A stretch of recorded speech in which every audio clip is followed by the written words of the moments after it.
dashur qytetar, fitoria i zgjidh të gjitha. Prandaj gjithë faktorët opozitar tani kanë vetë të një rrugë për t'i dhënë një zgjidhje historike të ardhmes së Shqipërisë, duke ndëshkuar përgjithmonë pengmarrësin e demokracisë, llogaridhënies, parlamentarizmit, integrimit evropian të vendit, por edhe pengmarrësin jo vetëm të Partisë Socialiste, por edhe të opozitës në veçanti.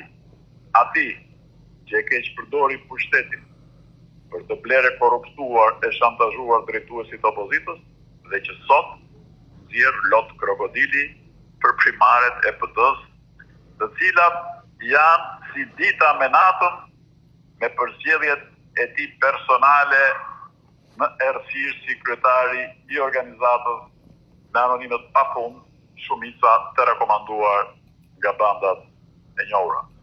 Po kështu, ai kërkon të shmang vëmendjen nga zgjësimi përfundimtar që po u bën socialistëve, të pakt që i kishte mbajtur deri tani sa për shenjë. Ai që në 2021 kandidoi i teti në Durrës dhe kishte kopsitur rezultatin me bandat dhe partnerin e tij të errësirës së 17 majit, tani është kyçur i pari në bunkerin e listave të mbyllura bashkë me gjithë anonimët që nesër s'mund t'i kërkojnë dot llogari për humbjen. Ai të cilit as socialistët nuk ja njohin për fytyrë, të paktën 3/4 e ministrave, ka hallin e kontributeve, të 2-3 demokratëve, të papërfshirë në listat e opozitës. Ai që është kyçur sy me vetveten dhe ka të merr të dalë me gazetarë të pavarur, ka hallin e demokracisë. Ndaj opozita e ka rrugën e qartë për të korrigjuar edhe çështjen e listave të mbyllura një herë e përgjithmonë. Ishte Edi Rama, ai që kushtozoi qëllimisht me ndryshimet kushtetuese të vitit 2008, listat e mbyllura, pikërisht për të shndruar kuvendin, siç është thotë, në një noter të korrupsionit të tij skizofrenik. Ndaj fitoria plotësisht e mundshme me 84 mandate e opozitës garanton edhe hapjen e plotë të listave përgjithmonë, edhe para. Për këtë garanci është Partia e Lirisë që ka qenë kundër këtij projekti të mbylljes listave që në vitin 2008. Për këtë garant është edhe vetë premtimi publik i zotit Berisha, i cili ka deklaruar se është pro listave të hapura. Për këtë garant do t'jenë edhe gati 40 deputet të opozitës që do të zgjidhen nga listat e hapura në 11 maj.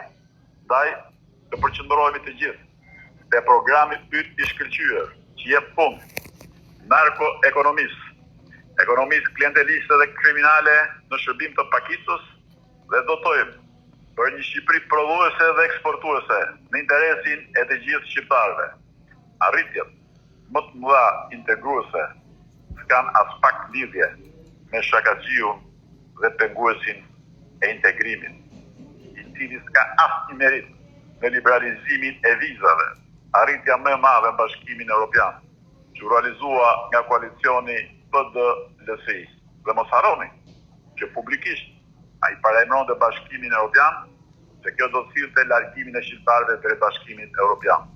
Dhe kjo ndodhi por shumë vite më vonë si rezultat i programit të tij shpopullues.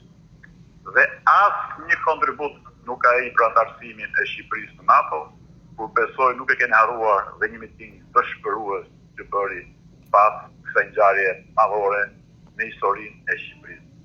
Dhe po kështu të gjithë e dinë kontributin e tij në vizitën historike të presidentit Bush, ku ai në krah të kryeministit Berisha në atë kohë shpalli edhe pavarësinë e Kosovës nga Tirana.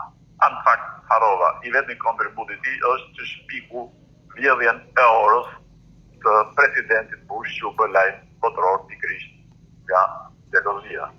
Ndaj të gjithë të përqendrohemi në programin tonë të shkëlqyer që është në interes të gjithë shqiptarëve, të gjithë të përqendrohemi në një fitore madhështore që garanton Shqipërinë madhështore, pikërisht Shqipërinë si fuqi eksportuese.